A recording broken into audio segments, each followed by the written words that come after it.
Guwahati stadium ప్రపంచం మొత్తం చూస్తుంది కివీస్ టీం ఏదో మాయ చేస్తుందని. కానీ ఇక్కడ జరిగిందేంటో తెలుసా?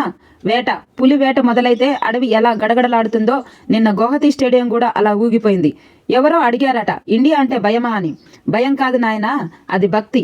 మన వాళ్ళు గ్రౌండ్లోకి దిగితే అపోనెంట్స్కి చెమటలు పట్టాల్సిందే. ముందుగా మన యార్కర్ల రాజు జస్ప్రీత్ బుమ్రా గురించి చెప్పాలి.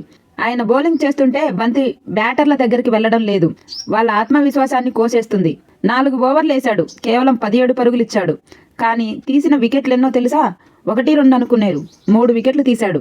ఆ 3 వికెట్లు కాదు, కివీస్ వెన్నుముకను విరిచేసిన 3 బాణాలు.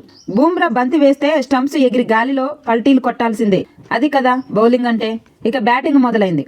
ఓపెనింగ్ లో మన కుర్రాడు ఈశాన్ కిషన్ చిన్నపిల్లాడు అనుకునేరు, లోపల ఉంది అగ్నిపర్వతం. కివీస్ బౌలర్లు షార్ట్ పిచ్ బాల్స్ వేస్తే వాటిని స్టంప్స్ లోకి పంపించి మర్యాదగా బాల్ తెచ్చుకోమని చెప్పేశాడు.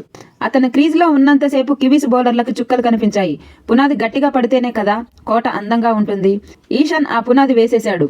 ఇక ఇతని గురించి చెప్పాలంటే మాటలు సరిపోవు. అభిషేక్ శర్మ నిన్న అతను ఆడింది క్రికెట్ కాదు, యుద్ధం.